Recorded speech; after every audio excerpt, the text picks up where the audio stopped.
இங்க ஒரு பணக்கார பிசினஸ்மேனுக்கு பொண்ணுங்கனாலே அலர்ஜி. இவர் பொண்ணுங்களை பார்த்தாலே தலை தெறிக்க ஓடிடுவாரு. இவர் எந்த ஒரு பொண்ணையுமே ஏறிட்டு கூட பார்க்க மாட்டாரு. இவர் எப்போதும் போகிற இந்த மசாஜ் சென்டருக்குமே போறாரு. அன்னைக்குன்னு பார்த்து இவருக்கு யூஸ்வலா மசாஜ் பண்றவங்க லீவா இருக்கும் போது இந்த பொண்ணுமே இவருக்கு தெரியாம மசாஜ் பண்றதுக்கும் வந்திருக்காங்க.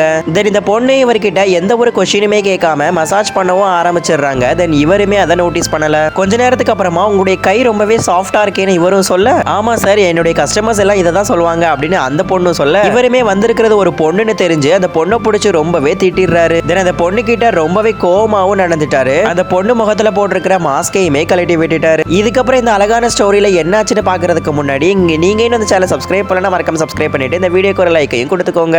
இது எல்லாத்தையுமே யோசிச்சு பார்த்து இவருக்கு இந்த பொண்ணு கிட்ட ஒரு கம்ஃபர்டான ஜோன் கிரியேட் ஆயிடுச்சு. தென் இதனாலேயே இவரும் இந்த பொண்ணை லவ் பண்ணவுமே ஆரம்பிச்சிட்டாரு. தென் அந்த பொண்ணு கிட்டயுமே உனக்கு எவ்வளவு பணம் வேணும்னு கேட்கவும் அந்த பொண்ணு $30 சொல்லுவாங்க. தென் இவருமே அதை $30,000 தப்பா புரிஞ்சுக்கிட்டு அந்த பொண்ணு கூட எனக்கு நைட்டு ஃபுல்லா ஒன்னா இருந்திருப்பாரு. தென் மறுநாள் காலையில அவர் போகும்போது அந்த கிரெடிட் கார்டையுமே எடுத்து அந்த பொண்ணு கிட்ட கொடுப்பாரு. பட் அந்த பொண்ணு அதை அங்கேயே போட்டுட்டு அங்கிருந்து ஓடிடுவாங்க.